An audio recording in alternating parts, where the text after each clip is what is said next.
ayer se suscribió un acuerdo muy importante con relación al convenio del agua que se tiene con Estados Unidos y consideramos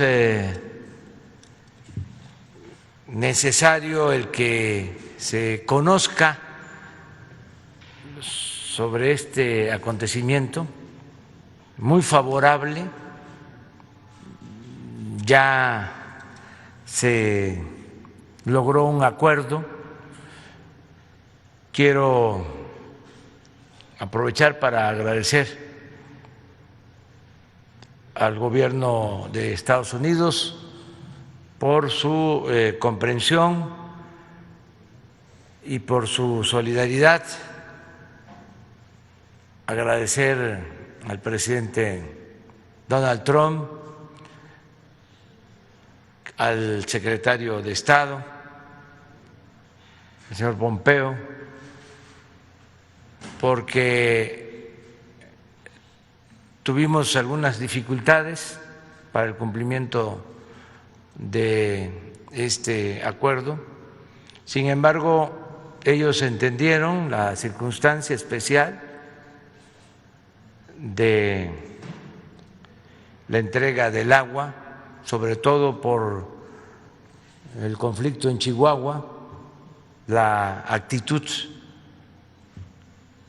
poco responsable de las autoridades de Chihuahua y de otros actores, y se tuvo que recurrir para cumplir a disponer de agua que se asegura para el consumo humano con el compromiso del gobierno estadounidense de que si necesitamos el agua para consumo humano, ellos van a proporcionarla, y que si tenemos una situación de sequía severa, también nos van a auxiliar. Por eso mi agradecimiento al gobierno de Estados Unidos en este asunto. Vamos a que nos informen, que nos expliquen. Blanca Jiménez, directora de Conagua, y el maestro Roberto Velasco Álvarez, director general para América del Norte de la Secretaría de Relaciones Exteriores, y también que nos dé su punto de vista el secretario de Relaciones Exteriores, Marcelo Ebrard, sobre este tema, que es muy, muy importante. En esencia, se evitó una sanción, un conflicto, y se llegó a un acuerdo, un buen entendimiento. Pero ahora se explica en qué condiciones se logró este acuerdo. Empezamos con Blanca.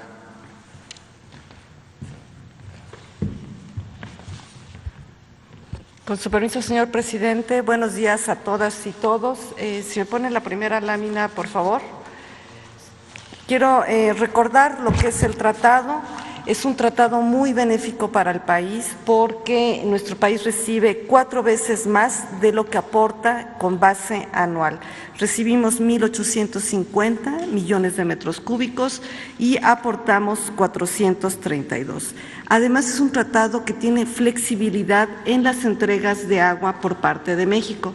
Mientras que Estados Unidos nos entrega los 1.850 millones de metros cúbicos con un calendario que México establece mes con mes y siempre han cumplido, nosotros pagamos esa cantidad hasta en un periodo de 10 años. Entonces son condiciones sumamente flexibles y piénselo como un crédito. Imagínense que les prestan el dinero y les dan 5 años, y si no acabas de pagar a los 5 años, todavía tienes otros 5 años. Es sumamente flexible y además no hay tasas de interés, ¿verdad?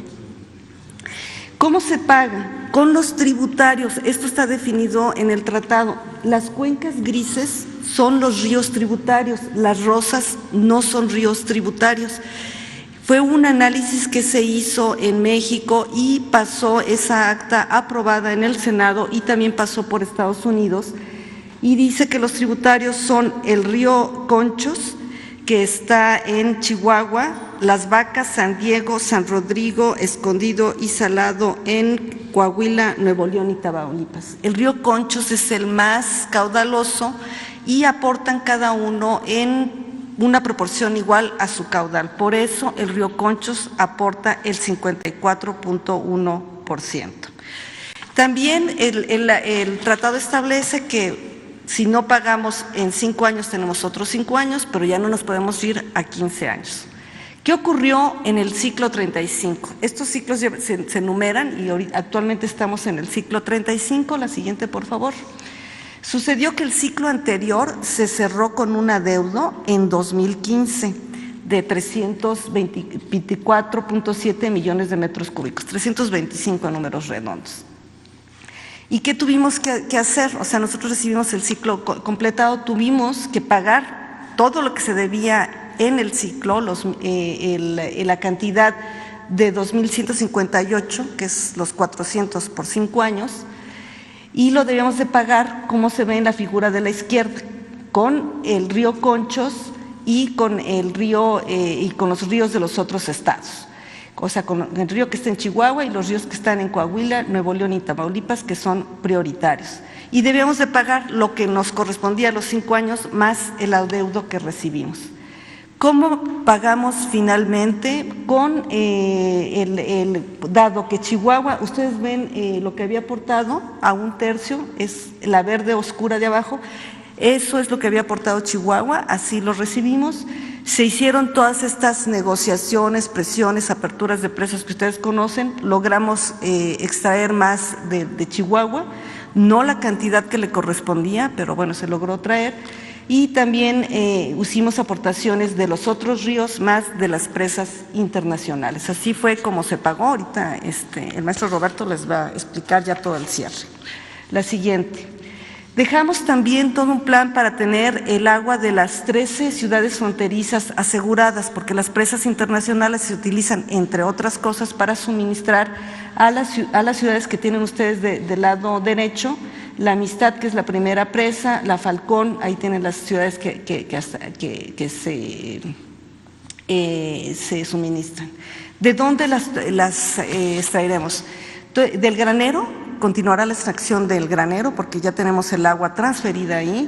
De la Amistad y Falcón en las presas internacionales finalmente quedan 87 millones de metros cúbicos. Después de hacer este pago nos queda una cantidad de agua aproximadamente para unos 2.5 meses, 3 meses de agua potable en total. Y también recordarán ustedes el huracán Hanna, que iba a entrar y se dobló para Estados Unidos, afortunadamente dejó agua en la presa El Cuchillo y en la Marte R. Gómez. Hay manera de usar parte de ese agua para suministrar a las ciudades que se abastecen de Falcón. Entonces vamos a pasar también agua de ahí. Entonces también logramos dejar el agua asegurada. Una última comentario, la siguiente por favor. ¿Cómo quedan las presas de Chihuahua? Quedan con agua suficiente, con mucha, de hecho con más del agua que normalmente tienen las otras presas. Pero aquí queremos destacar que cuando Conagua hizo la propuesta en diciembre de transferir el agua de las presas de Chihuahua hasta el punto de pago, había una temperatura más baja, las pérdidas por evaporación eran menores. Cuando uno lleva el agua, pues se le va evaporando. Y también durante todo este tiempo perdimos 280 millones de metros cúbicos que simplemente se evaporaron. Eso fue 89% del adeudo que tenía Chihuahua. Es lo último que yo quisiera destacar. Es todo, señor presidente.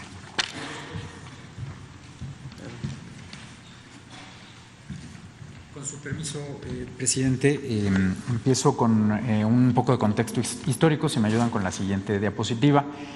A pesar de que hay una asimetría entre nuestros países, siempre se ha respetado nuestra soberanía y se han logrado términos equitativos y justos desde la firma del tratado. y las actas subsecuentes. El artículo 25 del tratado establece que los acuerdos entre los dos países se denominan actas. A la fecha se habían firmado 324 actas, entre ellas dos que es importante retomar. La 234, que es lo que decía la doctora, no nos podemos atrasar 2 ciclos consecutivos, eso se acordó en 1968, y el acta 308 en la que se acordó el intercambio de información hidrológica entre los dos países, y ahorita comento más de eso. Siguiente lámina. Esto es cómo vamos a cerrar los ciclos 34 y 35. Como ustedes pueden ver, el ciclo actual se cerró sin déficit.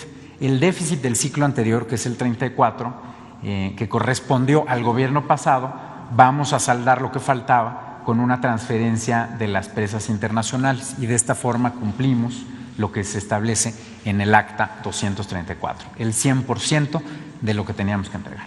Si vamos a la siguiente diapositiva, el acta 325, que se estuvo negociando en las últimas semanas con el gobierno de Estados Unidos, va a permitir, como decía, cerrar exitosamente el ciclo y garantizar, esto es muy importante, como lo decía el señor presidente y la doctora Jiménez, el agua para uso público urbano de estas ciudades en el norte del país.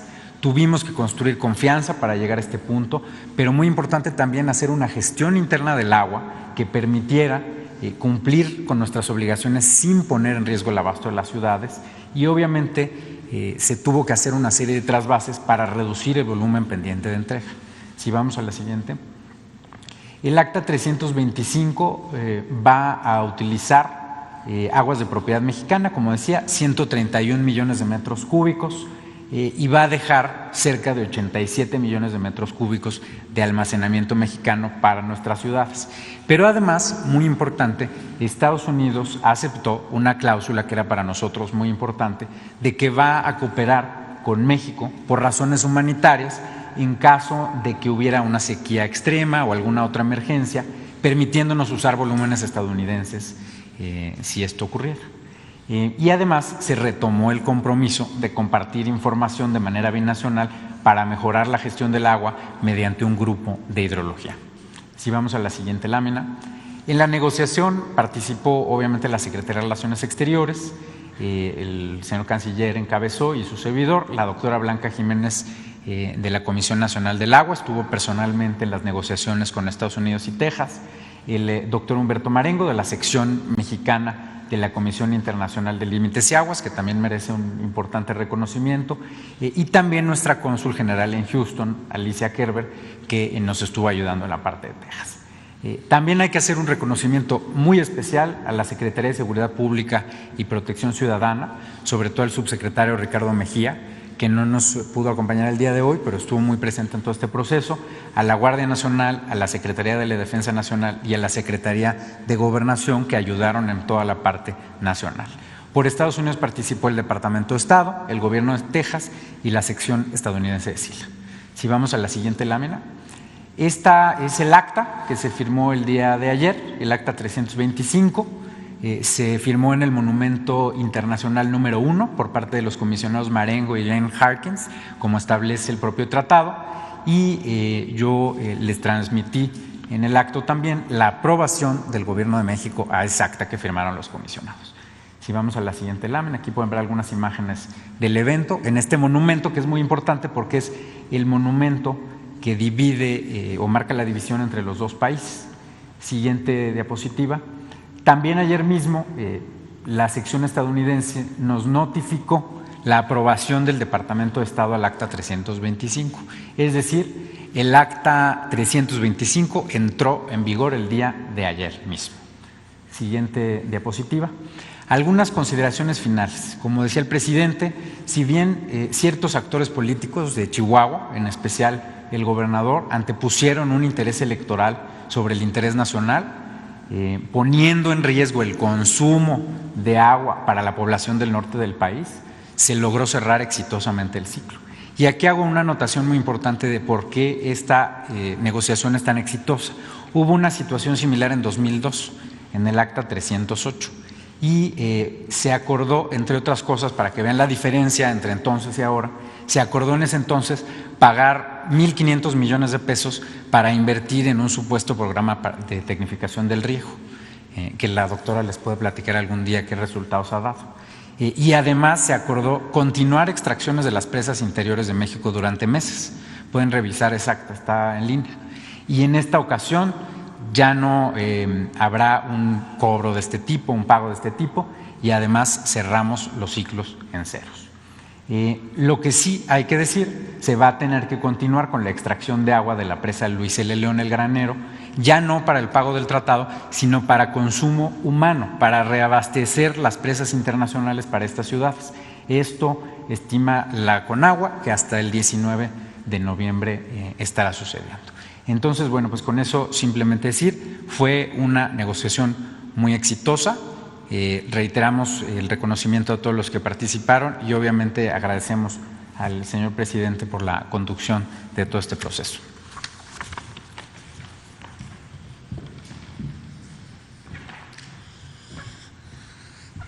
Bueno, buenos días, señor presidente, con su permiso, compañeras, compañeros. Simplemente decir en primer término que agradecemos al Departamento de Estado, a Mike Pompeo y a todo su equipo el respaldo que nos dieron para llegar a este acuerdo. Segundo, y no repetir lo que ya aquí se expuso, en síntesis, ¿qué podríamos decir? ¿Cómo podemos entender este acuerdo del día de hoy?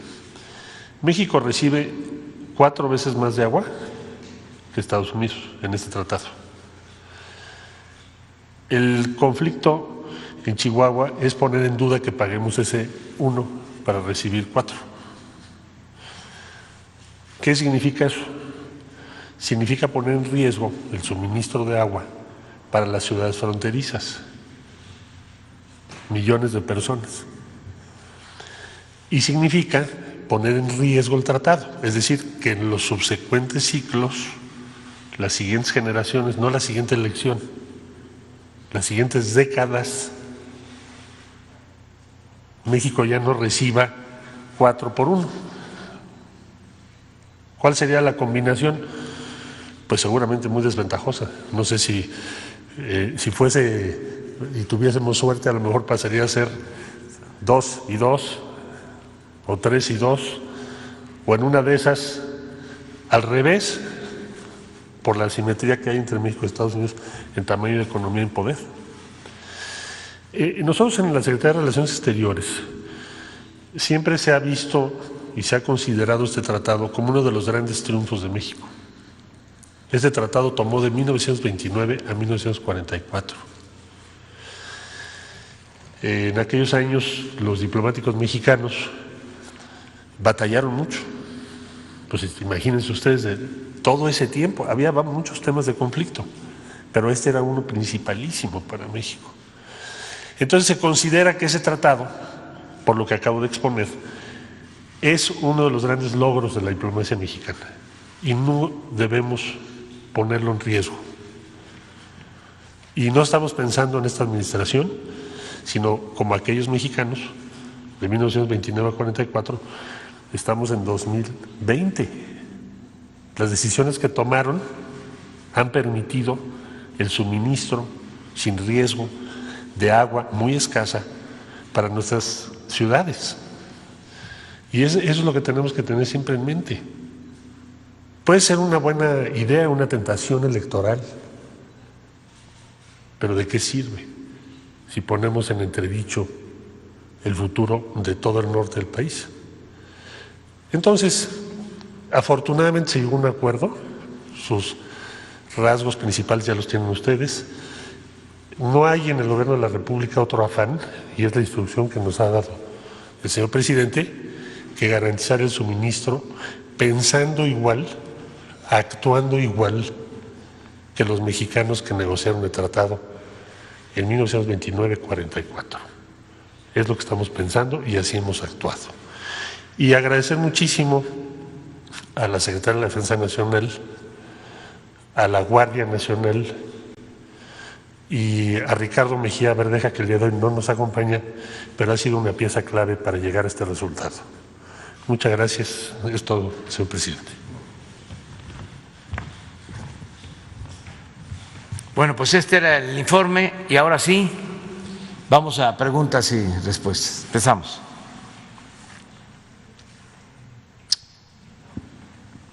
Buenos días, señor presidente. Alberto Marroquín Espinosa, de Querétaro. JF Informa desde Cancún y Frecuencia CAT, y desde mi portal esahoraam.com. Señor presidente, dando continuidad al tema que he venido tratando desde la mañanera del 13 de mayo de 2019 en relación a Pemex, quiero hacer de su conocimiento que en mi investigación llegué hasta un líder petrolero de nombre José Rubén Rosaldo Cordero, que cuenta con información fidedigna en relación al desfalco del que ha sido víctima el Sindicato de Trabajadores Petroleros de la República Mexicana. Tengo una prueba de uno de los tantos fraudes que durante años se sabe fue denunciado y lamentablemente quedó en el archivo muerto como resultado de la corrupción. Un ejemplo de tantos casos impunes es la causa penal 107-2003, diagonal 2, ante el Juzgado 13º del Distrito de Procedimientos Penales Federales, y que no está prescrita, en contra de Carlos Antonio Romero de Champs. Señor presidente, en base a esta información, que es propiedad del gremio petrolero y voz del pueblo, deseo saber si toda esta información con la que cuenta el señor José Rubén Rosaldo nuevamente será motivo de persecución a su persona o será estandarte de justicia porque por tantos años de trabajo que ha buscado en favor de los petroleros. Y aquí tengo una prueba de lo que le estoy comentando. Muy bien.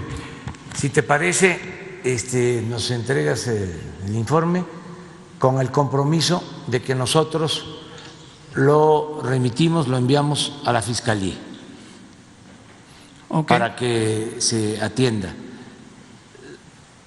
Si hay investigación abierta en contra del señor Romero de Champs, que se tome en consideración este asunto. Si no hay investigación, que la Fiscalía decida si procede que se abra una carpeta de investigación sobre este caso. ¿Te parece así? Perfecto. Y en otra pregunta, señor presidente, ayer se publicó el decreto donde se adicionan diversas disposiciones para garantizar el acceso a las playas del país. Sin embargo, ¿de qué manera se puede blindar las mismas para que no se vendan como sucedió en Quintana Roo durante los sexenios de Fox y Calderón, donde desde Fonatur sus entonces delegados remataron alrededor de 5 millones de metros cuadrados de playa o terreno costero? De hecho, ya hay denuncias por esas ventas irregulares y en ese sentido, pues, ¿cómo se va a blindar esa parte de las playas? Sí, bueno,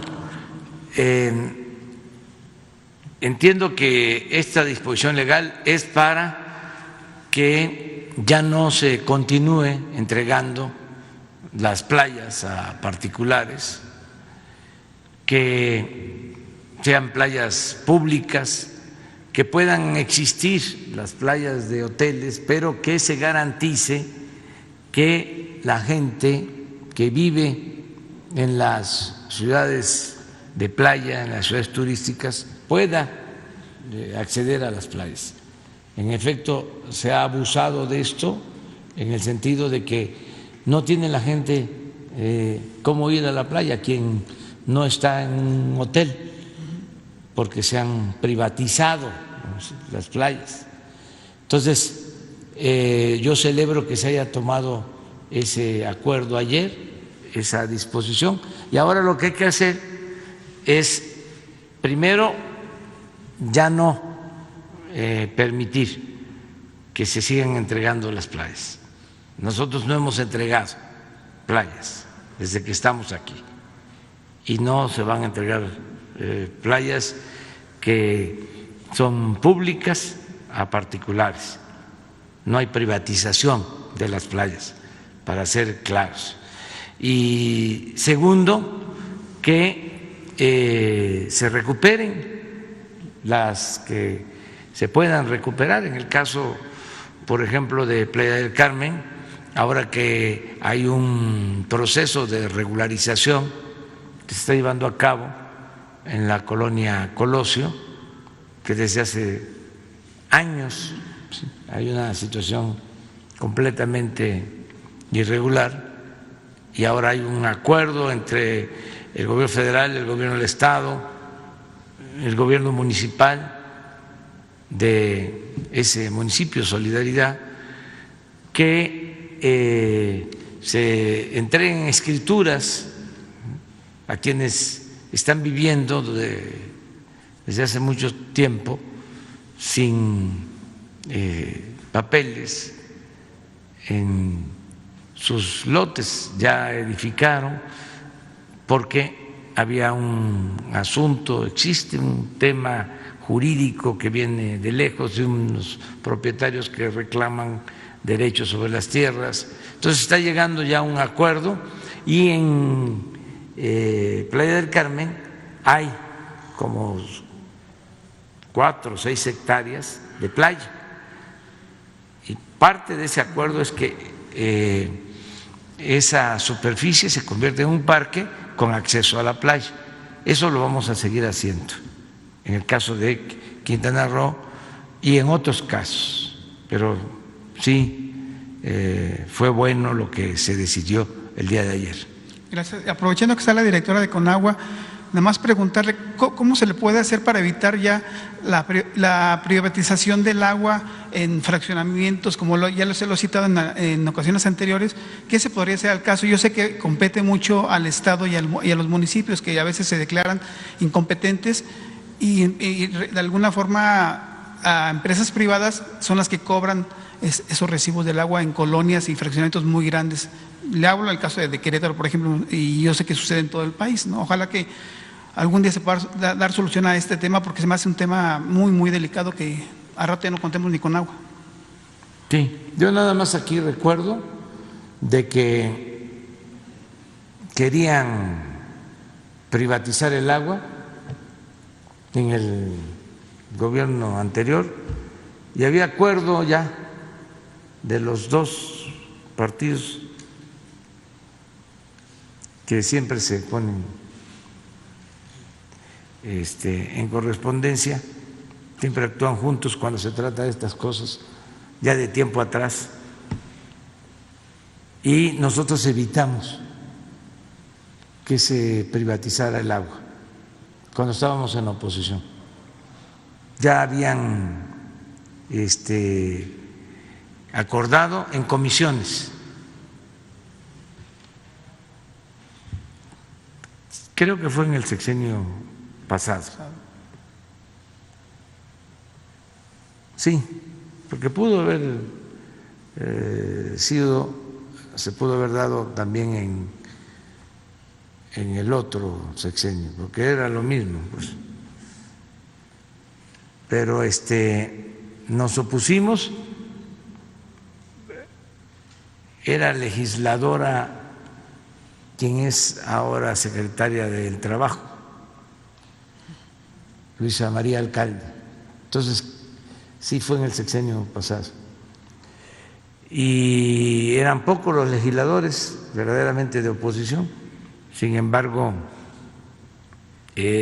nosotros nos manifestamos y ellos pudieron impedir que pasara el proyecto a votación en el Pleno de la Cámara, donde seguramente iba a ser aprobado porque tenían mayoría. Fíjense que eso ni siquiera se acuerda la gente, porque cuando hacían esas cosas antes, todo se callaba, los medios de comunicación, con honrosas excepciones, lo informaban. Como tenían control casi absoluto de los medios, pues no se sabía, no se daba a conocer. Entonces, por esta protesta, aunque éramos minoría en el Congreso, se detuvo la privatización del agua. Y ahora, pues ya para que quede claro, si lo hicimos cuando estábamos en la oposición, pues ahora que estamos en el gobierno, pues no vamos a permitir que se privatice el agua. Así de claro, para que nadie se haga ilusiones, ¿sí? Porque ya sería el colmo, ¿no?, que se privatice el agua, que es un alimento fundamental, que es vida, ¿sí? De todas maneras, como avanzaron en entregar concesiones, hay lugares en donde se entregó el agua. Bueno, se entregó hasta el acopio, la recolección de la basura. Se privatizó todo. Hay lugares donde todo se entregó a empresas vinculadas a políticos y que cobran todos estos servicios. Entonces, no sé si Blanca puede informarnos sobre esto, pero no hay 6 lugares, 6 estados donde está. A ver, informa.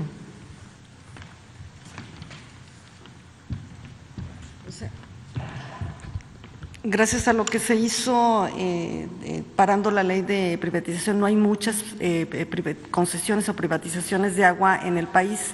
Hay en 6 estados y el tema también es que hay en 6 estados y ahorita ya ninguno está funcionando, y estamos también tratando de trabajar junto con los municipios y de los estados en revertirla, como sería en Cancún. En Aguascalientes la gente está relativamente contenta, pero en los lugares donde no están contentos sí estamos dando asesoría, porque no ha sido el gobierno federal el que la ha privatizado, sino municipios o los estados. El otro tema también está el tema en Puebla. En este caso lo que está privatizado es las aguas residuales, que es muy difícil tratar de cobrar una tarifa para pagar también las aguas residuales, y se necesitan ser tarifas muy elevadas. Entonces, en general hay poco y estamos también trabajando en revertirlo. Sí, en Querétaro es el refugio, Querétaro. La Paradera, Juriquilla. También ahí es otro de los temas, pero estamos trabajando. Tiene que haber también voluntad por parte de los municipios o de la gente y podemos intervenir, pero dentro del marco de la ley sí se puede trabajar. Ok, muchas gracias. Claro. Gracias, presidente. Buenos días. Preguntarles, entonces, al tomar el agua de las presas internacionales, ¿qué tan riesgoso es que se queden sin agua estas entidades del norte del país? Decía que había agua potable para 3 meses y se va a tomar del granero, pero ¿qué tan alto es el riesgo?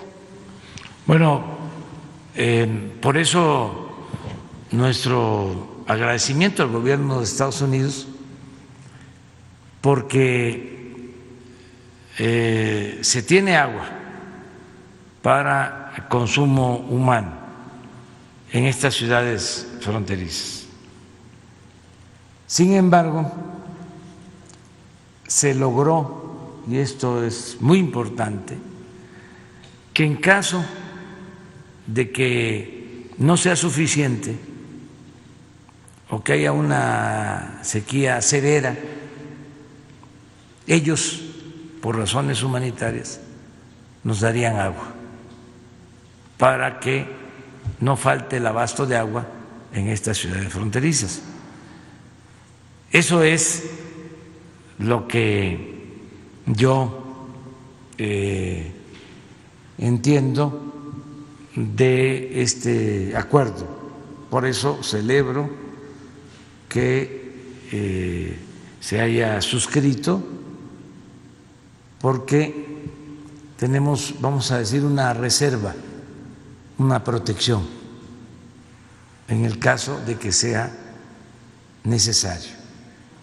Pero sería bueno que ustedes lo explicaran un poco más.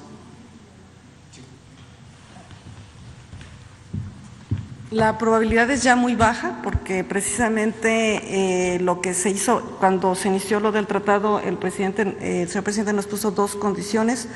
Una, mantener toda el agua para riego de Chihuahua para el ciclo 21, cosa que hicimos y se les entregó completamente toda el agua e incluso sobró.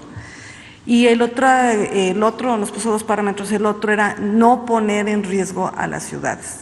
Estuvimos trabajando mucho en este tema, ahorita les van a explicar todo el tema del acta contingente y cómo opera, pero ahorita en las gráfica que presenté, ahí se mostraba que tenemos asegurado ya al 100% el agua, ahorita con la que queda en las ciudades para 2 meses, pero llevando el agua de otros lados, llegamos a 6 meses. Por eso se puso en el acta los 2 puntos, o sea, si había sequía o si nos falla algún tema de infraestructura, porque bueno, puede haber, o sea, no nos ha fallado ahorita nada de las infraestructuras, pero nada más nos quisimos superproteger y está asegurado 6 meses, que es lo que recomiendan los estándares internacionales y bueno, y además acuérdense que en 6 meses yo creo que tiene que llover, pero de todas maneras con el pronóstico de un año seco tendremos asegurado prácticamente todo un año, más que lo que establecen los criterios internacionales. Yo creo que Roberto puede explicar el tema del acta contingente mejor. Con su permiso, presidente. Sí, en efecto, es muy importante decir, conservamos un volumen en las presas internacionales, que eso se logró gracias a los trasvases que se hicieron de las presas Las Vírgenes, El Granero y una pequeña parte de La Boquilla. Eso era muy importante, si no, era imposible lograr esto. Y por otro lado, tenemos esta garantía en el acta de cierre del ciclo, el acta 325, en la cual dijimos, bueno, si nosotros tenemos una emergencia, y eso fue una indicación que nos dio el presidente, no podemos tener ningún riesgo para el abasto a la población del norte del país, que es lo que no le importó al gobierno de Chihuahua, pero a nosotros sí nos tenía que importar. Entonces, se puso esa cláusula de que si llegara a haber una emergencia, nos van a prestar agua, llamémosle así, van a cooperar con nosotros por razones humanitarias, con términos que se van a negociar en su momento si esto llegara a ocurrir. Pero, reiterar, está en el acta y se respeta de esta forma el derecho humano al agua de todas las personas en el norte del país. Presidente, ¿y cómo queda la relación con el gobierno de Chihuahua? ¿Qué va a pasar con la presa La Boquilla? No, pues ya no se pudo utilizar esa agua. Como también aquí se informó, por esta actitud intransigente y sobre todo politiquera, el querer utilizar este asunto con propósitos electorales para favorecer a un partido y a un candidato, porque vienen elecciones. Bueno, por levantar este movimiento sin razón, sin fundamento, solo con esos fines, pues hasta se evaporó el agua. Sería bueno que lo volviera a explicar. O sea, si se hubiese permitido extraer el agua de La Boquilla, no hubiese faltado agua. Bueno, como no falta el agua para el riego, para la gente, y no se hubiese perdido porque se evaporó, un porcentaje estaría igual. No sé. Pero, pues, se ponen su sombrero ahora, ¿no? Y sus camisas vaqueras, y sus botines, no botas, y empiezan a encabezar movimientos, ¿no? Pensando que con eso la gente van a votar por ellos. Se envolvieron en la bandera, ¿no?, de la defensa del agua en contra, ¿sí?, de pues el convenio que se tiene desde hace muchos años. Apostaron a manipular pues a la gente. ¿Cómo queda la relación? Bien, o sea, nosotros no vamos de ninguna manera a desatender al pueblo de Chihuahua, porque es muy claro que no es el pueblo de Chihuahua, son estos intereses creados y la politiquería. Entonces, a ver, ¿por qué no explicas lo de la evaporación? Porque no vaya a ser que eso no tenga fundamento técnico o científico. El haber comenzado a mover el agua durante los meses de diciembre, que hay una menor temperatura, además si recuerdan este fue un año con temperaturas muy altas, hubiera permitido que durante el transporte del agua no se hubiera evaporado tanto, y el que el agua que está ahí en las presas pues también se está evaporando, y eso representa un total de 189 millones de metros cúbicos, que es aproximadamente el 89% del adeudo que todavía tenía Chihuahua. Si recuerdan la gráfica, yo les ponía que deberían de haber dado el 54.1, dieron el 44%. También si hubieran dado esa cantidad, pues no hubiéramos tenido que agarrar agua de otros lados sin evaporar. Y nada más quiero recordar que aquí el maestro Roberto Velasco mostró el acuerdo que se había tenido con el gobernador de Chihuahua de hacer las transferencias antes de que ocurrieran muchos de los disturbios. Y no hubiéramos estado en esto. ¿Qué lo muestran el acuerdo? ¿Tú lo traes, el acuerdo? Se lo puedo enviar a Jesús en este momento para que lo pongan. El acuerdo en donde rubricó Donde firmó el gobernador Corral. Y ese acuerdo básicamente lo que dice era cuánto se podía estar. Está la presa, la Boquilla y las Vírgenes, las dos van a dar el granero. Lo que sale de Chihuahua es realmente lo del granero.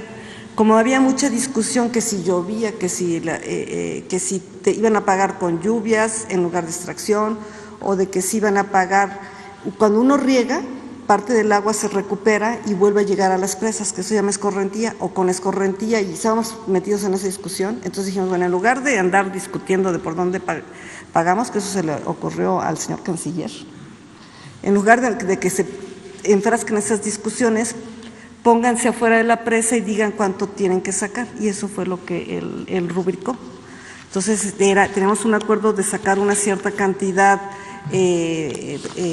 semanalmente. Nosotros cumplimos a pie, todo el tiempo estuvimos cumpliendo este acuerdo, se le mandaba la tabla semana con semana de los avances, se le fue demostrando cómo no estaban cumpliendo, íbamos retrasados, y luego de nuevo en los medios pues cambió el discurso. A pesar de que teníamos, siempre regresaban a los mismos discursos que pues ustedes ya conocen, que además fueron discursos que se explicaron técnicamente, políticamente, de muchas formas. Y eso dio también mucho pie a los disturbios que hubo. ¿Tú quieres decir algo? Nada más, quiero reiterar unos puntos de la tabla. O sea, aquí lo que hicimos, como dice la doctora, es ¿cuánta agua se necesita para pagar el tratado? Sí, muchas gracias. Y pueden ver aquí, esto era lo que se esperaba que entrara el granero, lo que se tenía que extraer del granero, lo que se tenía que extraer descontando el riego del granero, y lo que se esperaba en la estación hidrométrica, ya digamos lo que cuenta para el tratado. Entonces, ¿qué le dijimos al gobernador? Yo estuve con él varias horas en su oficina y le dije, mire, es muy sencillo, gobernador, esto es lo que tiene que entrar. Si ustedes tienen razón y va a llover y va a haber retornos agrícolas y no sé cuánta cosa, pues disminuimos las extracciones de las presas. Muy fácil. Pero si no entra esto, pues es muy sencillo, ya no nos peleamos. Eso es lo que se tiene que reponer con extracciones de las presas. Le pusimos aquí varias consideraciones, quedamos de entregar la información, yo se la mandé todas las semanas, y el gobernador ese día me dijo, sí, está bien, me parece bien, el programa. Pero yo lo que le dije al gobernador es, le dije, bueno, las palabras se las lleva el viento, pongámosle una rúbrica, esta es la suya, esta es la mía. ¿Y qué pasó después de esto? 2 semanas después, como si no hubiera nada, ¿no? Así, pues yo lo que digo es, ¿qué pasa con la palabra? Si uno no tiene palabra, pues no tiene nada, ¿no? Entonces, eso es muy importante para que quede claro qué es lo que se firmó. No es un acuerdo verbal, no es algo. Él se comprometió a esto, dijo que estaba bien, incluso llamó a su titular del sistema de aguas, lo revisó también el secretario de Desarrollo Agrícola y los 3 dijeron, órale, está bien. Entonces, también muy importante decir, ¿por qué vamos a continuar extrayendo agua después del 24 para cumplir lo que se comprometió el gobernador? Eso es lo que vamos a hacer, porque nosotros sí cumplimos lo que decimos. Muy bien. Presidente, y saber si ya tiene una decisión sobre quién va a sustituir a Alfonso Durazo o lo va a dejar para la próxima semana. ¿Hasta cuándo va a permanecer él? Todavía, pues yo insisto que vamos a seguir convenciendo a Alfonso. Pero falta tiempo, y aunque no le fue bien a los Dodgers ayer, pero va empatada la serie. Recuerdo de nuevo lo que decía Yogi Berra. Esto no se acaba hasta que se acaba. O sea, tenemos hasta el 31.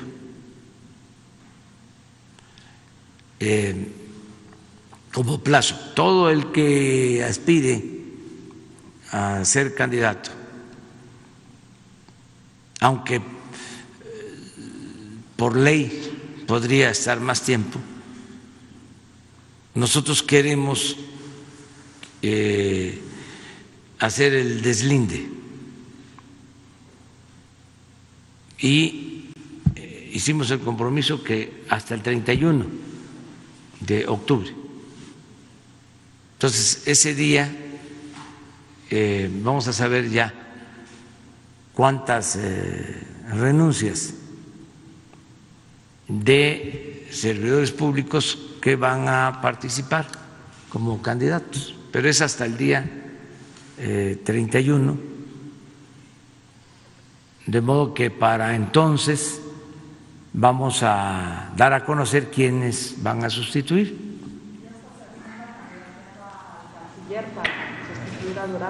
¿Cómo? Hasta se anda candidateando al canciller para sustituir a Alfonso Durazo. ¿Esto sería factible? Yo estoy más que contento, satisfecho con el trabajo que está realizando Marcelo Ebrard. Es un servidor público de primera, me ayuda mucho. La política exterior de México ha vuelto a ser ejemplo mundial. Acabamos de enterarnos de los resultados de la elección en Bolivia. Nos dio mucho gusto. Saludamos, abrazamos, felicitamos al pueblo de Bolivia, porque supieron enfrentar un conflicto grave por la vía pacífica, democrática, y eligieron a un presidente de el mismo movimiento que fue desconocido, del mismo movimiento al que pertenece el expresidente Evo Morales, quien fue destituido y enfrentó amenazas. Y el gobierno de México, haciendo valer su tradicional respeto al derecho de asilo, que siempre lo ha caracterizado al gobierno, sobre todo en épocas como cuando gobernó el general Lázaro Cárdenas, pues se le otorgó protección y asilo y se le fue a buscar, y esa fue una labor que encabezó Marcelo Ebrard. Yo di la instrucción, pero el que operó junto con la Secretaría de Defensa de que se les protegiera a los perseguidos, a los que estaban en riesgo, pues fue una labor de la diplomacia mexicana. Entonces, solo por ponerles un caso, la relación con Estados Unidos, lo mismo. Esto que estamos ahora informando, el acuerdo del agua, hay muy buena relación con el gobierno de Estados Unidos, pero quien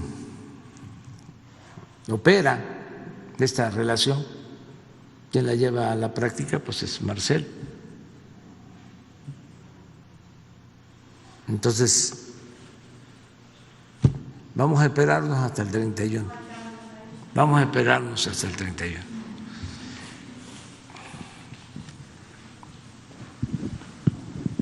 Gracias, presidente. Buen día. Dalila Escobar, corresponsal de Atiempo.tv. Primero, bueno, pues insistir si no estaría pensando también o no está descartado el subsecretario de la Secretaría de Seguridad para este reemplazo, porque bueno, pues ayer vimos muy firme a Alfonso Durazo, a pesar de que usted le comentaba que pues todavía tenía que pensarlo un poco más, si estaría pensando en el subsecretario que precisamente estuvo pues con algunas maniobras en el caso de Chihuahua y resolviendo este asunto.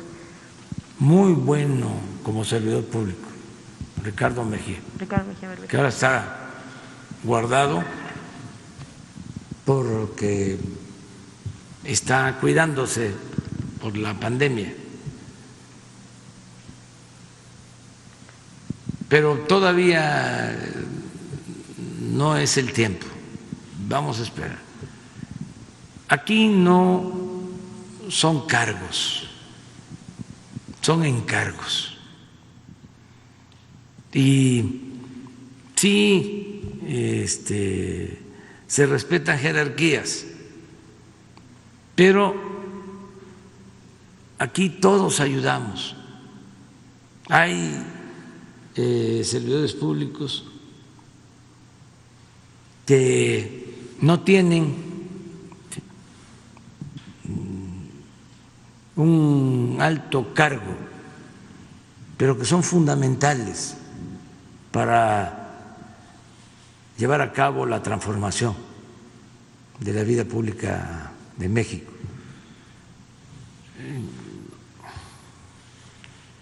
Ahí tiene una funcionaria pública, Leticia Ramírez, ese es un ejemplo. Su cargo es atención ciudadana. En la jerarquía es como segundo, tercer nivel, ¿no? Pero su trabajo es de primer nivel. ¿A cuántos ciudadanos atiendes diariamente? Más o menos ahorita están viniendo 250 personas diarias y más o menos 4 o 5 grupos. A ver, ven, explícalo. Explica también cómo se atiende a la gente.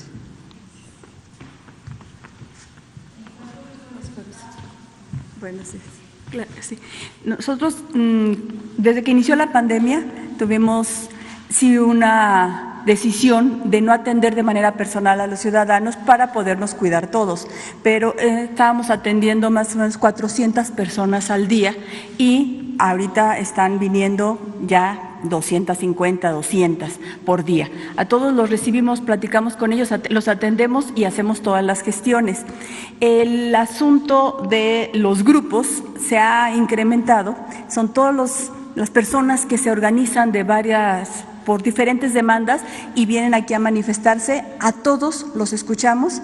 Hemos tenido sí una serie de dificultades durante la pandemia porque es muy complicado pedirle a la gente, guarda la sana distancia, háganse para allá, permítanme hablarles, hablar con el cubrebocas, platicando con ellos, tratando de entender cuáles son sus demandas.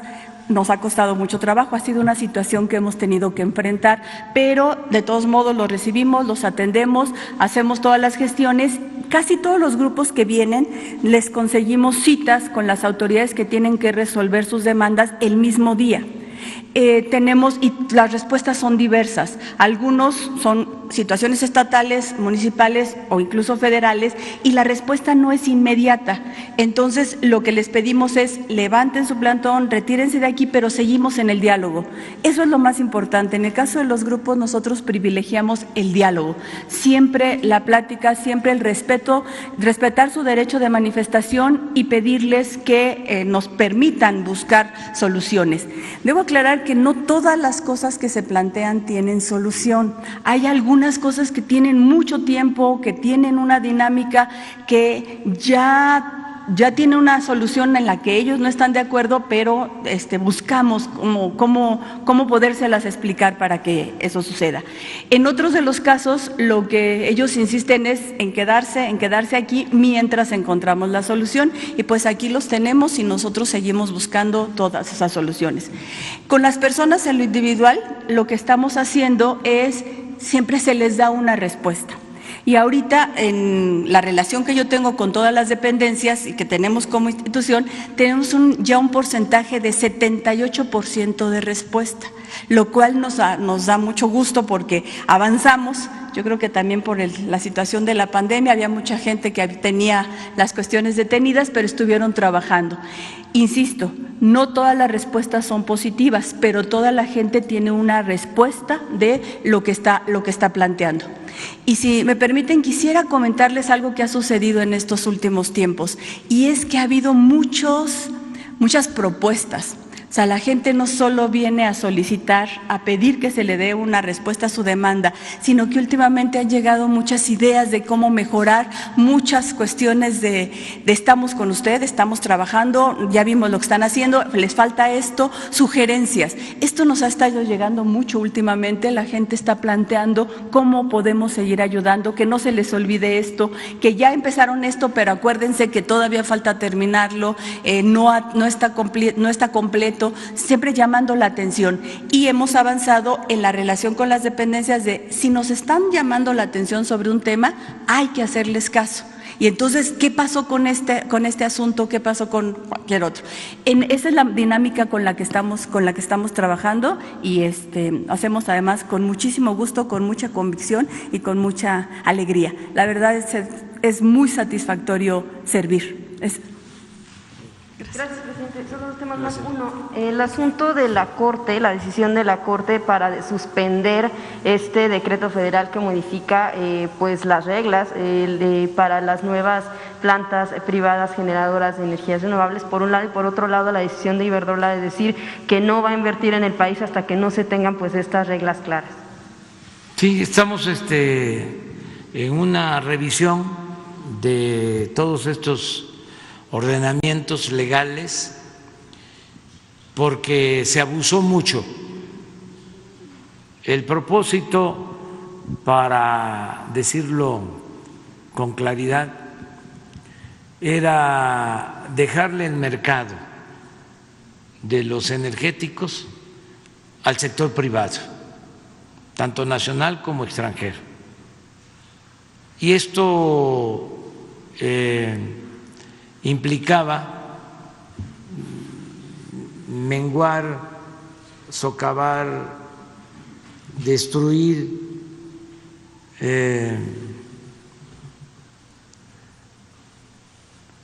acabar con Pemex y con la Comisión Federal de Electricidad. Eso era el propósito de la política económica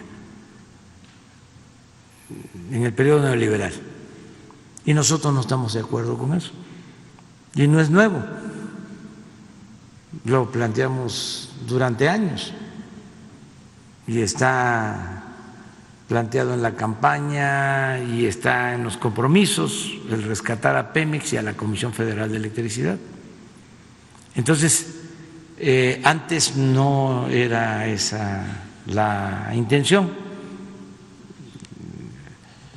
La llamada reforma energética la hicieron para terminar de destruir a Pemex y a la Comisión Federal de Electricidad. Y ni siquiera pueden decir que pensando en la gente, porque en todo el periodo neoliberal y sobre todo a partir de que se aprobó la llamada reforma energética, se incrementaron los precios de las gasolinas, de la luz, no se benefició al pueblo. Entonces, ahora hay un cambio de política. Esto, desde luego, a los que sacaban provecho, en el caso de Iberdrola, una empresa española que empieza a construir plantas de generación de energía, les otorgan contratos muy jugosos los funcionarios del gobierno, pero llega tanto el arreglo, la asociación entre particulares y funcionarios, que en esta empresa trabajan quienes eran funcionarios cuando se les entregaron esos contratos. La secretaria de Energía del Gobierno de México pasó a ser funcionaria de Iberdrola, pero ya en el extremo del descaro, el expresidente Calderón fue nombrado consejero de Iberdrola. Entonces, yo entiendo que con la nueva política de rescate a la Comisión Federal de Electricidad y a Pemex, pues no estén conformes, pero nosotros no vamos a ceder en este asunto, porque tenemos que defender el interés público. Tenemos que defender el interés del pueblo, de la nación. A nosotros no nos interesan los negocios privados, nos interesan los negocios públicos. O para no ser tan tajante, los únicos negocios a los que se les debe de dar toda la atención es a los negocios públicos, porque nosotros somos servidores públicos. El gobierno no es un comité al servicio de grupos privados, particulares, de corporaciones, de bancos, de empresas. El gobierno está al servicio del pueblo, de todos los mexicanos. Entonces, ellos no aceptan esta nueva política y por eso, pues tenemos protestas y por eso El País, este periódico español, ¿no?, que defiende a estas empresas, nos ataca un día sí y el otro también, pero ahora sí que hasta les ofrecemos disculpa, por lo que estamos haciendo. Ojalá y algún día nos comprendan, pero nosotros no podemos traicionar al pueblo de México. Yo no le puedo fallar al pueblo de México. Pero con La esto... gente votó por un cambio, por una transformación. Pero con la suspensión de este decreto, ¿cuál sería el plan? Vamos a ver si no hay otra instancia y para defender el interés público, si es necesario, propondría en su momento, lo he dicho, una reforma constitucional para que prevalezca el dominio de la nación sobre los recursos naturales y para que el interés general, el interés del pueblo, esté por encima de intereses personales o de grupos, por legítimos que sean. Entonces, somos distintos, ya no queremos la política neoliberal. Me gustaría hasta que se difundiera un documento que acaba de dar a conocer el Papa Francisco, una condena al neoliberalismo. ¿Cómo es la política neoliberal contraria al humanismo?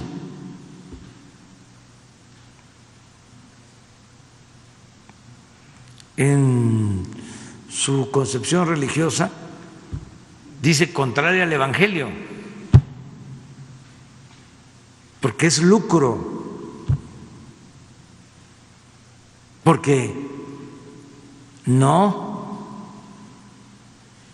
considera fundamental el pensar en los demás, porque hace a un lado el amor al prójimo. Entonces somos distintos, son proyectos distintos y contrapuestos. Entonces, por eso hay estas discrepancias. Desde luego, no vamos nosotros a actuar con medidas autoritarias, siempre va a ser en el marco de la legalidad. No somos como ellos, somos distintos. Al margen de la ley nada, por encima de la ley nadie. Antes no había Estado de Derecho, era un Estado de chueco, de cohecho. Bueno, se ha llegado a decir que era un narcoestado, un narcogobierno. ¿Ya qué más? Yo lo único que quiero es que no solo se piense en la delincuencia organizada, que se piense también en la delincuencia de cuello blanco, porque se dedicaban a saquear y ni siquiera perdían su respetabilidad. Se disfrazaban como empresarios, se disfrazaban de hombres de negocios, cuando se dedicaban a robar, a saquear. Entonces, eso ya no se acepta y no tiene nada que ver con la libertad. Si surge un grupo como Frena, ahora que surgió este grupo de Claudio X González, pues es lógico pues ellos estuvieron apoyando toda la política privatizadora. Desde Salinas, su papá era el asesor económico de Salinas. Ellos se beneficiaron con plantas eléctricas, porque no hay que olvidar, hace 20 años no habían empresas particulares que generaran energía eléctrica. Esto fue producto de la política neoliberal, cuando empezaron a concesionar la generación de la energía eléctrica. Y el propósito era acabar con la Comisión Federal de Electricidad. Ya llegaron al 50% de la generación de la energía eléctrica en 20 años. Y el propósito era ir cerrando todas las plantas de la Comisión Federal de Electricidad. Resultaron también ecologistas, ambientalistas, y como las plantas de la Comisión Federal de Electricidad se abandonaron y datan de 30, 40, 50 años, las hidroeléctricas y otras plantas, pues entonces empezaron a decir, contaminan, hay que cerrarlas. ¿Por qué? Porque con ese plan ellos se iban apoderando del mercado. Si no hubiésemos llegado nosotros a la presidencia, a finales de ese sexenio, la Comisión Federal iba a estar produciendo cuando mucho el 10% de la energía eléctrica y el 90% los particulares, sobre todo las empresas extranjeras, cobrando carísimo por el consumo de la luz, porque en el tiempo que ellos han dominado no bajó el precio de la luz, ni siquiera se mantuvo, al contrario, siempre se fue incrementando. Lo mismo de los gasolinazos. Entonces, a pesar de eso, nosotros vamos a respetar todos los procedimientos legales, pero aunque el periódico Reforma, igual que El País, esté en contra de esta postura nuestra, nosotros vamos adelante. Y también que no se malinterprete que un caricaturista ahora sale a decir de que se afecta la libertad de expresión por lo que yo digo aquí todas las mañanas. ¿En qué? Si no estamos persiguiendo a nadie. ¿O qué no vamos a ejercer nuestra libertad? ¿Nos vamos a quedar callados? Tenemos que hablar, todos tenemos derecho a hablar. Gracias, presidente. Hablaba también de cuestiones de abusos y se hablaba también del asunto de la privatización de zonas costeras, pero también más bien lo que, bueno, pues vemos en cuanto a abusos también en este tipo de zonas, por ejemplo, en venta de terrenos de Fonatur, donde, bueno, pues se vendían terrenos metro cuadrado en 70 pesos cuando costaba 8,000. Sabemos que Fonatur está haciendo una auditoría de la venta de estos terrenos que han calificado como un asalto en despoblado, que ha sido una serie de abusos y están de la mano con la función pública. Preguntar si estas auditorías apuntan a exdirectores de Fonatur, a empresarios, se aplicarían las sanciones y si buscarían recuperar estos terrenos que se vendieron de una forma pues irregular. Pues vamos a revisar el asunto. Nos llevaría mucho tiempo también, ¿eh? Es que todo está así.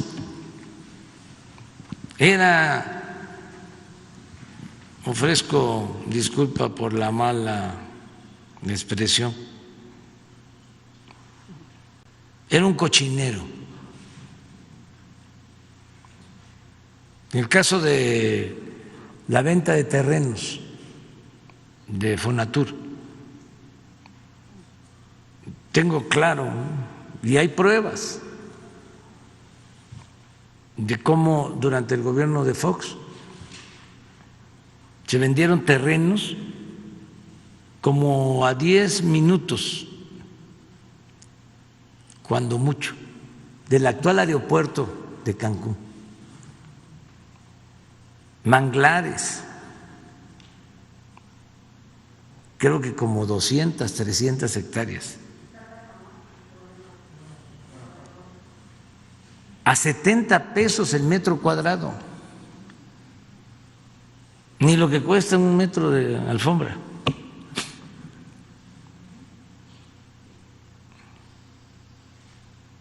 Ahí está eso.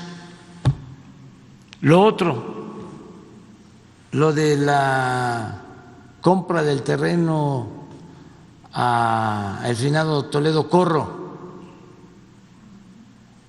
en Nayarit, un rancho de como 2,000 hectáreas, creo que 120 millones de dólares. No sé si pudieran el terreno o el mapa, nada más para que tengamos una idea de lo que hacían. Esto fue en el gobierno de Calderón, donde hubo más venta de terrenos, así, de ganga, de remate. Van a ver, porque esto no, pero me gustaría, si no tienen un mapa sobre la zona costera, sí, Sinaloa y Nayarit, para que yo les explique, a ver si se puede.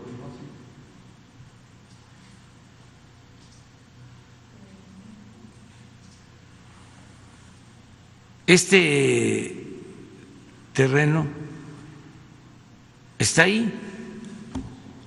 Y aprovecho pues para ver si hay quien se anime a comprarlo, nada más que sea dinero de procedencia lícita.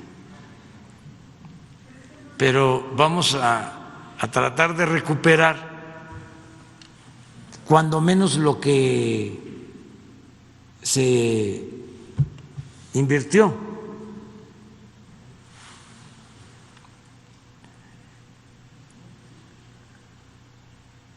Es en aquí sí, en los límites de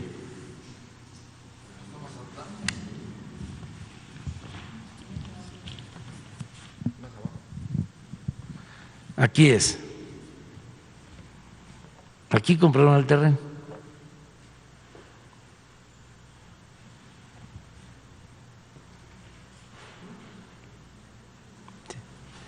Sí, ya aquí es Nayarit, aquí está el límite, el terreno está aquí, el rancho.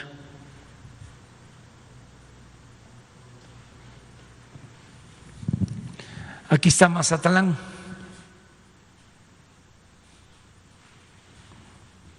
Y aquí está el aeropuerto. Este es Villa Unión y aquí está el aeropuerto. Y este es Mazatlán. Bueno, si el aeropuerto está aquí y Mazatlán ahora tiene mucho auge turístico, ahora por la pandemia se detuvo, pero está llegando mucha gente porque se hizo el camino hacia Durango, la carretera, y llegan incluso cruceros aquí a Mazatlán. Bueno, aquí está el aeropuerto, que era lo lógico, ¿no? Si se quería desarrollar el turismo, que es una opción. Bueno, pues desarrollar esta parte, porque aquí está el aeropuerto. ¿Qué tenían que comprar acá? ¿Cómo se llega acá?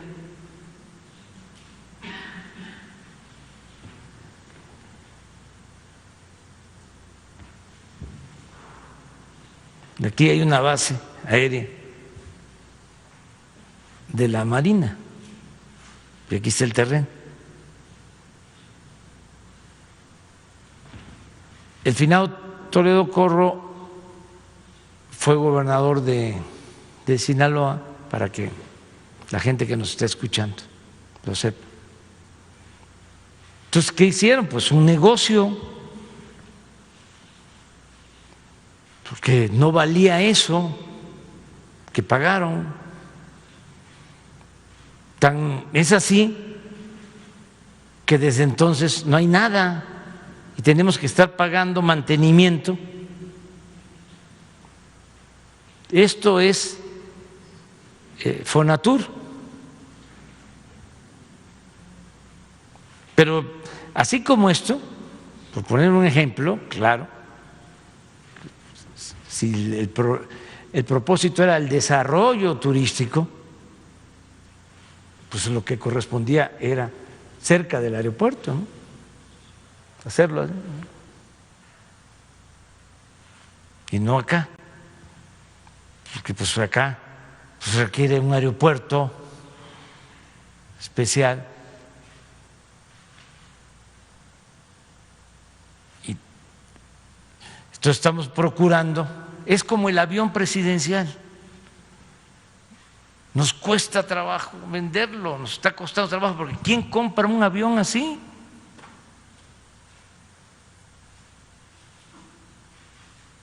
Pues solo quienes tienen esta mentalidad faraónica.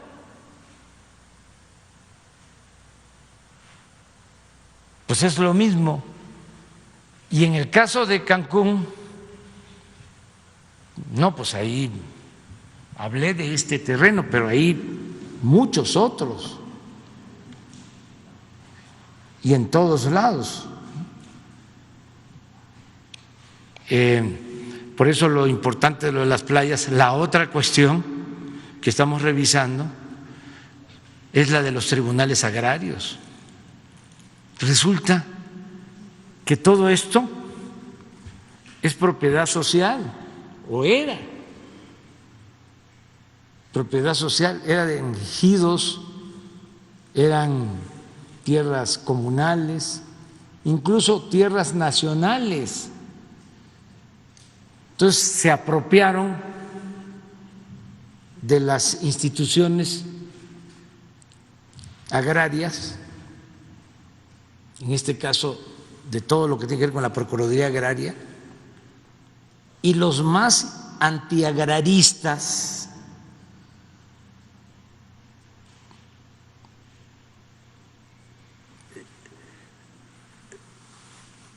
empezaron a apoderarse de estos tribunales. Les hablo de el conservadurismo más rancio. Tienen los tribunales agrarios para legalizar los despojos a tierras ejidales, comunales, a tierras nacionales. Tengo que proponer a nuevos magistrados para los tribunales agrarios, y no quería yo hacerlo porque tengo que nombrar tribunales administrativos. Imagínense todos los aparatos burocráticos que se crearon, que no están al servicio del pueblo, que no defienden el interés general. Entonces, en mi lógica de austeridad, voy a dejar eso ahí. Son como 100 nombramientos, porque nos ahorramos ese dinero y no pasa nada. Nos ahorramos porque son sueldos elevados. Pero luego alguien me aclaró, es que no está el titular, pero entra el suplente y siguen haciendo lo mismo. Entonces ahora los voy a proponer a los tribunales, porque estaban en manos de estos órganos de puro mercader, manejado por abogados, esos especialistas en el tráfico de influencia, porque estamos hablando de playas, ¿no? Estamos hablando de terrenos que valen muchísimo dinero y se los fueron apropiando. Vamos a ver legalmente si no han prescrito estos casos y lo más importante de todo es no repetir esa política. Por eso cuando todos estos grupos conservadores que han estado apoyando la corrupción se inconforman y dicen hay que regresar a lo de antes, pues es regresar a la corrupción. Ayer estaba yo viendo de que estos del sí, no sé si, a ver si en las redes sociales está, es pura coincidencia, seguramente, pero van a ver ¿cómo le llaman?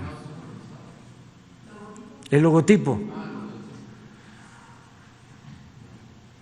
De pura coincidencia. Este es Claudio X González, hijo, que se lanzó en contra de los maestros de Oaxaca, los acusaba de lavado de dinero, porque esa es una característica de todos estos personajes, son de doble discurso, de doble moral.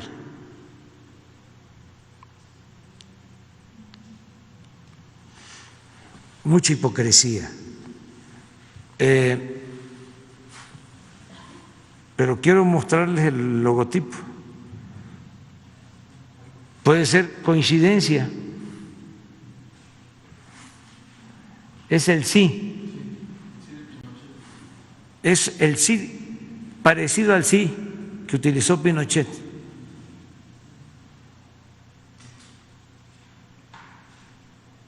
Y su papá, porque como yo soy el presidente electo, eso sí, democráticamente, de más edad en la historia de México, pues ya tengo alguna experiencia, ¿no? Por la edad. Entonces,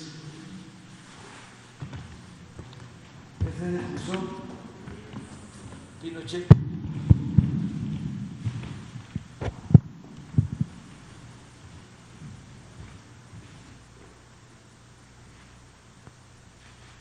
Cuando, a pesar de la dictadura en Italia,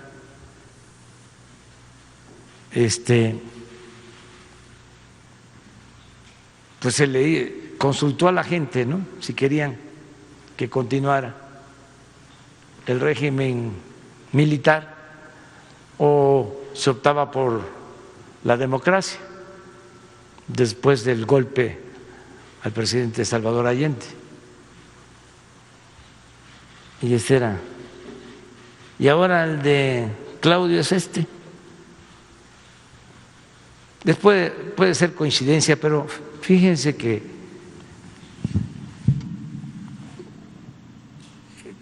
en el 2006, cuando nos robaron la presidencia, el papá, por eso le hablo de que como ya llevamos tiempo en esto, declaró que no querían hacer, si ganábamos, o que no querían verse en la necesidad de aplicar una política como la que se impuso en Chile en el 73, con el derrocamiento del presidente Allende. Lo declaró.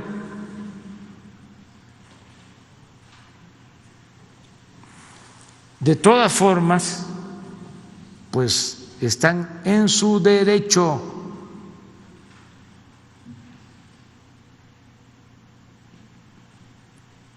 Pero somos distintos, somos diferentes. Una más. Ya es mucho Sonora. Gracias, presidente. Buenos días a todos.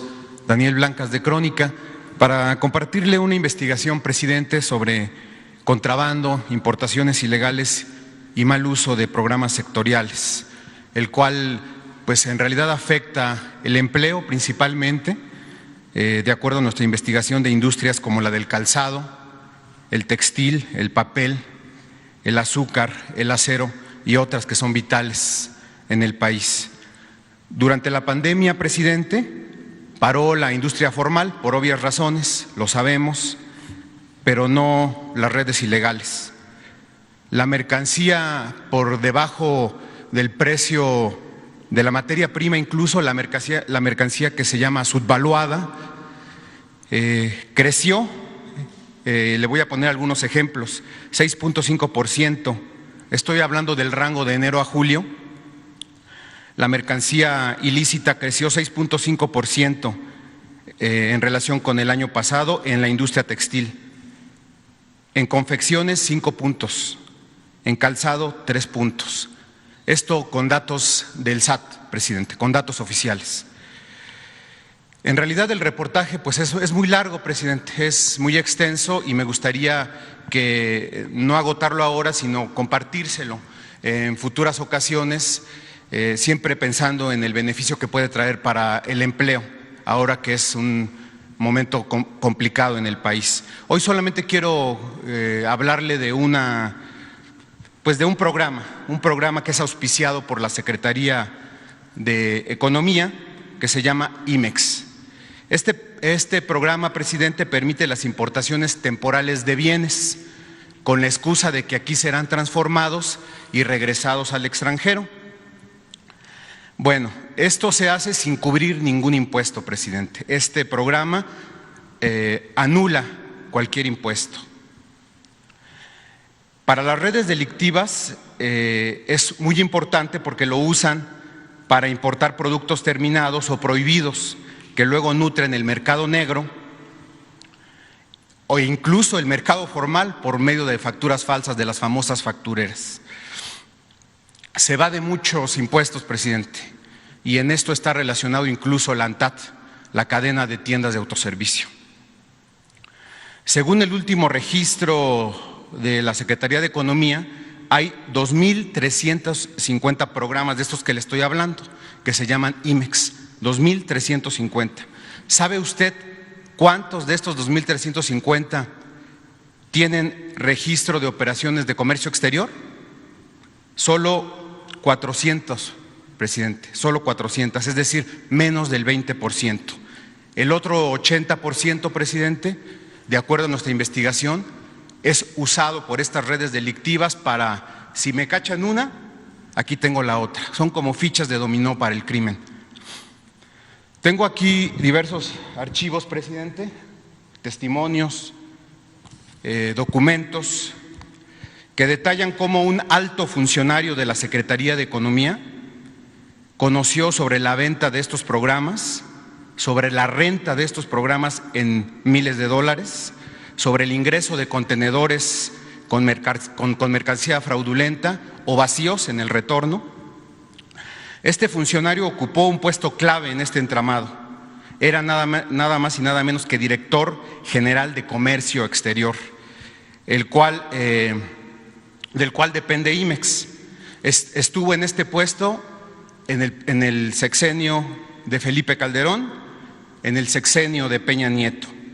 El problema, presidente, es que lleva 15 años en ese puesto, porque también es el director de Comercio Exterior de su gobierno. Mis preguntas son las siguientes. Si me lo permite, vamos respondiendo una por una. La primera, ¿ordenaría usted una revisión y depuración de este programa del cual estoy hablando, de este programa IMEX, para que sea usado en beneficio del pueblo y del empleo y no de traficantes? Sí, y además ya tengo conocimiento y se está haciendo ya un trabajo de investigación. Lo está viendo la secretaria de Economía y lo está viendo el director de Aduanas, pero ya andamos sobre eso. Y lo que estás aquí exponiendo es muy, muy, muy cercano a la realidad. Es decir, sí es un foco de corrupción, sí es un asunto que ya estamos atendiendo. De modo que nos vas a dar el documento y vamos a indagar, vamos a profundizar. La segunda pregunta, presidente, ¿cómo es que se lograron filtrar a su gobierno funcionarios con gran responsabilidad en estas estafas? Es muy buena pregunta. ¿Y cuál sería su postura sobre su continuidad? Pues el gobierno es grande, ojalá y fuese grandioso, es grandote.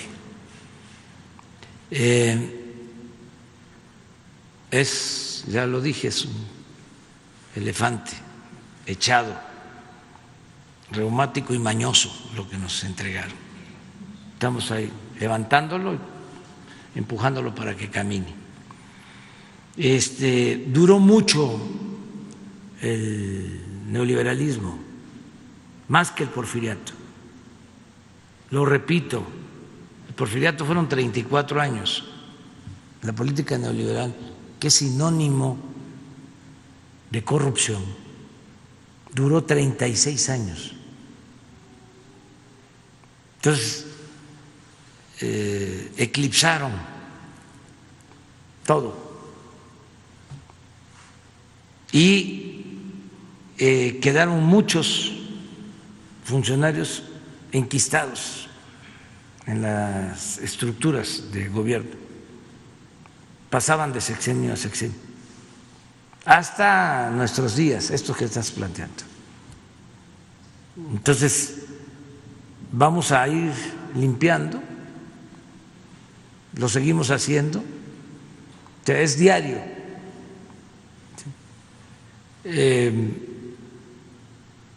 Y vamos a terminar de purificar la vida pública. Todos estos casos son investigados, pero un funcionario, por ejemplo, que está 15 años en un cargo y que permaneció durante el periodo de más corrupción en la historia de México, no debe de seguir ahí, no debe de continuar ahí.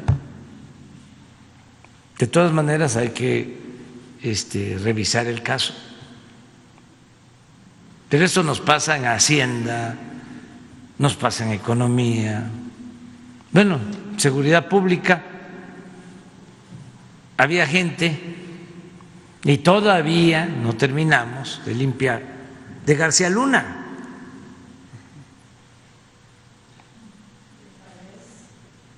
Y así, en toda la estructura.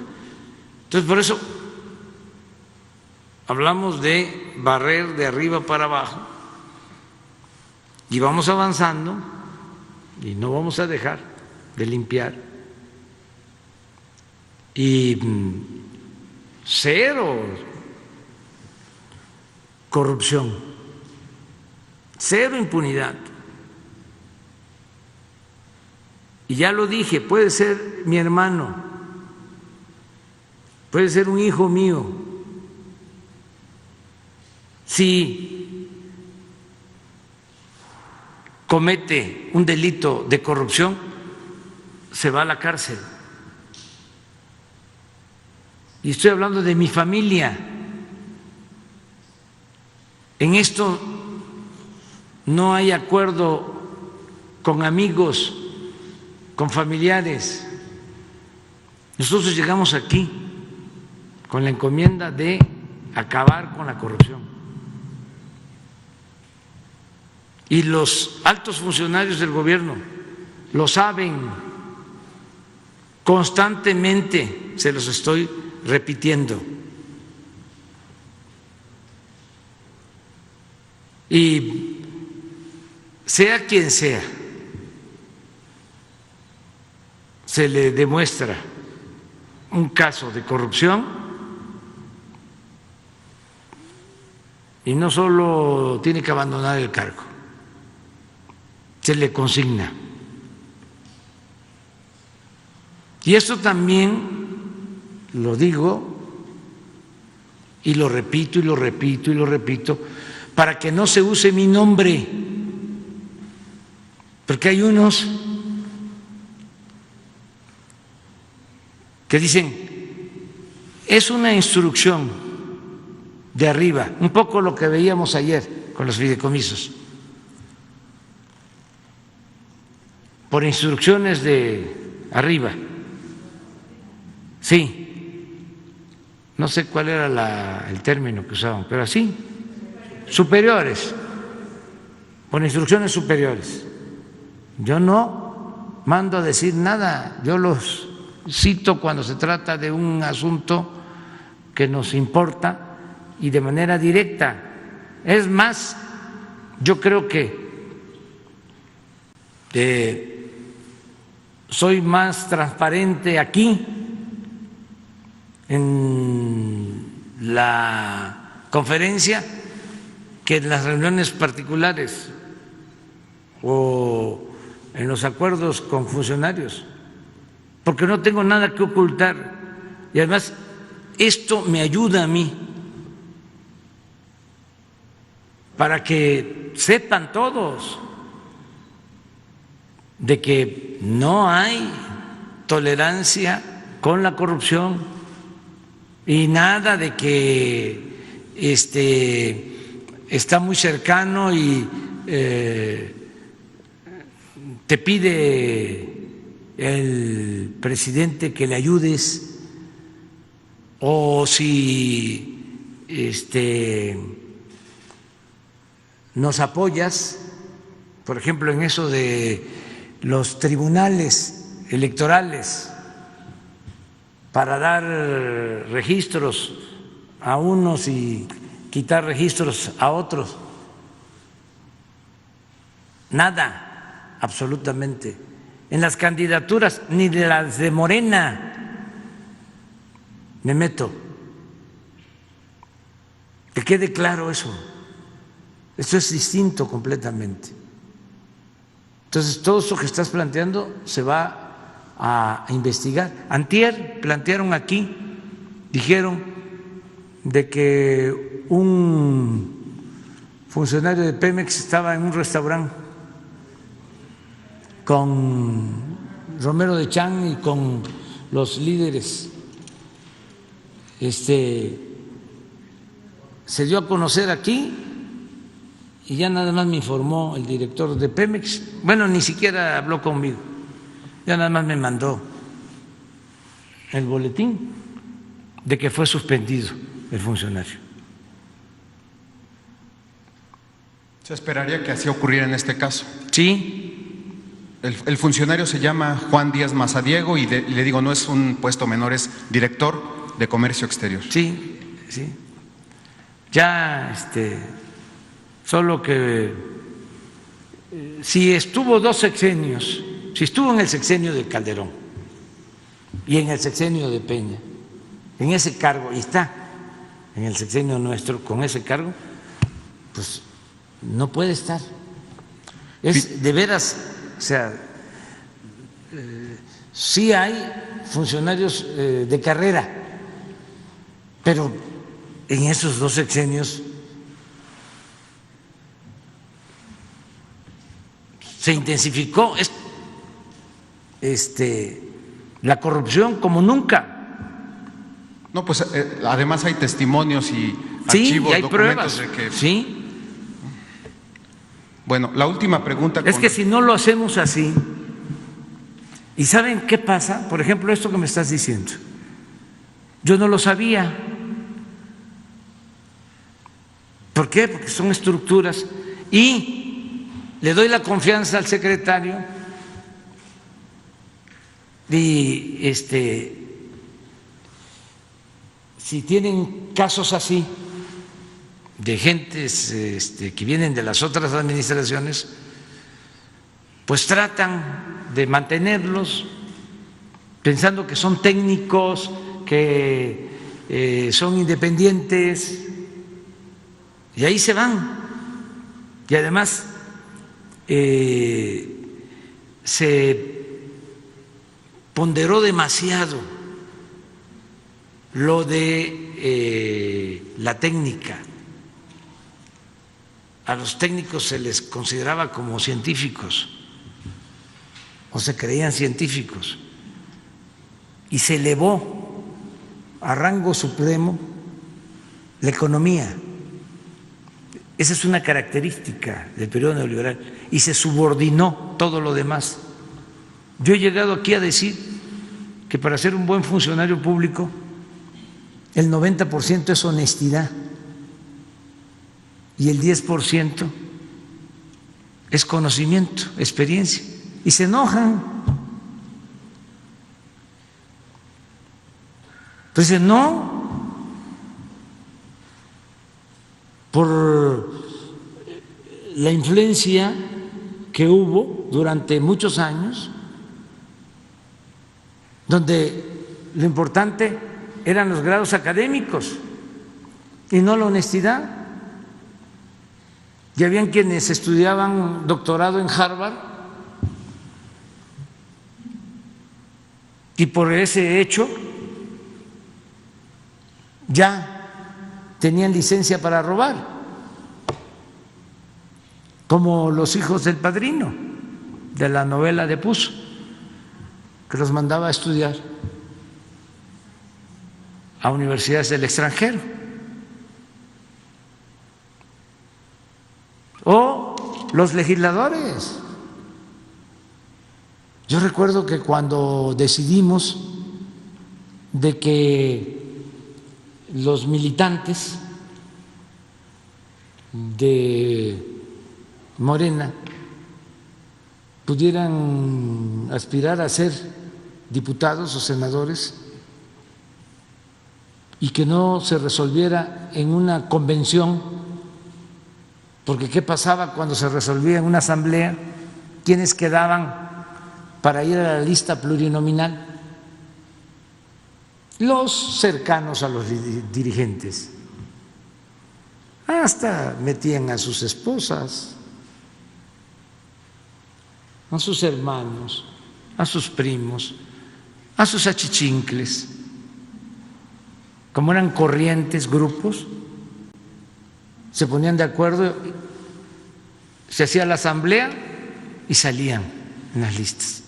Entonces dijimos, no, ahora ¿sí? Va a ser por sorteo, por insaculación, dicen los técnicos, los que hablan física.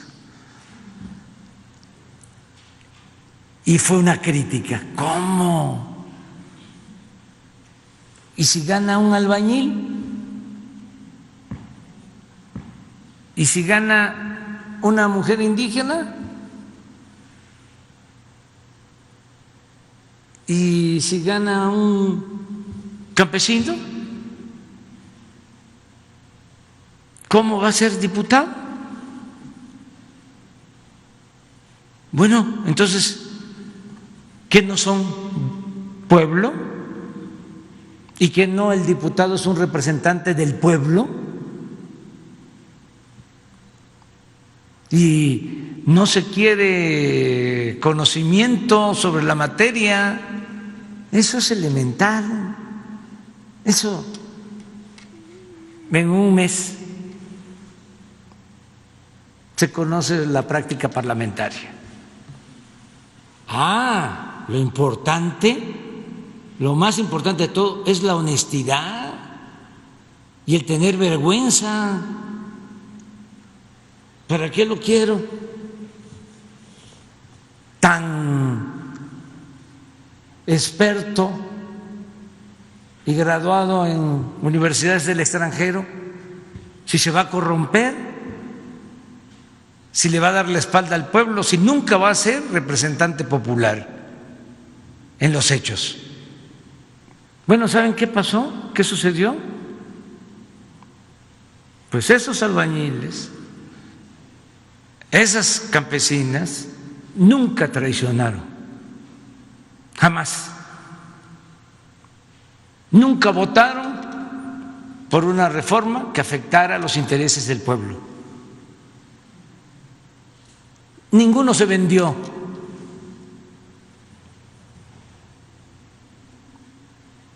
Entonces, son parámetros distintos de medición.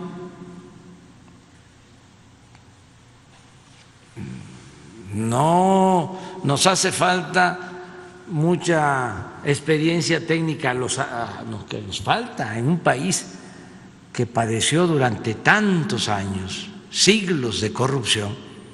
Lo que necesitamos es moralizar la vida pública de México. Y para eso necesitamos mujeres y hombres honestos, más que cualquier otra cosa. Eso es lo que buscamos. Nos entregas tu trabajo. Sí, presidente. Para cerrar el tema y bueno, considerando que el Ejército, las Fuerzas Armadas se han sumado ya a este ámbito aduanal, portuario, y que tiene usted ahí pues a dos funcionarios que creo que son importantes y de su confianza, como Buenrostro y como Horacio Duarte, si se ha planteado un plazo para comenzar a disminuir el contrabando y la ilegalidad en este ámbito, presidente. Lo vamos a lograr pronto, porque no hay tolerancia con la corrupción.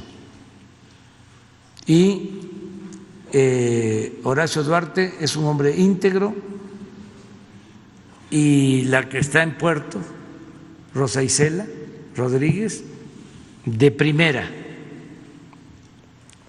Así es como quiero que sean los servidores públicos, como Horacio Duarte, como Leti Ramírez, como Rosa Isela. Y fíjense que no están en el primer nivel, por lo que hablábamos, pero además hay quienes están en el primer nivel, como es el caso de Marcelo, que me ayuda mucho, profesional, de lo mejor que tenemos. Y así vamos conformando el equipo para la transformación. Y lo que decía Leti, que es muy interesante, la gente nos está ayudando, nos está recomendando cosas. O sea, no solo es estamos con ustedes, o lo que me dicen, no afloje, no se preocupe, estamos con usted, le apoyamos. ¿Saben qué me mandó a decir el Papa Francisco con mi esposa? Sí, dígale que no se canse, que siga adelante. Bueno, precisamente por cumplir un compromiso, tengo una llamada telefónica, ya es a las 9, voy a contestar tarde, con el presidente de Alemania. Sí, me tengo que ir. Un abrazo.